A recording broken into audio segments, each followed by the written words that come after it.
ihtiyacım var. Gördüğünüz gibi artık 7 aboneyim. Yani bu normal bir YouTube kullanıcısı için çok az bir abonedir.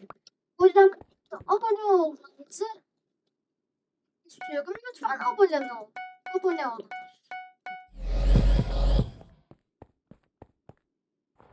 Abone olursanız bir sürü maddi destek vermiş olursunuz. Hem abone olursanız 50 aboneye geldiğimizde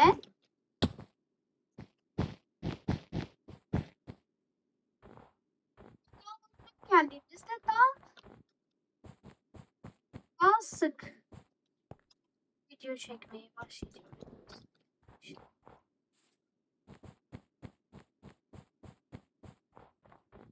Ay takımından var. Takım orada.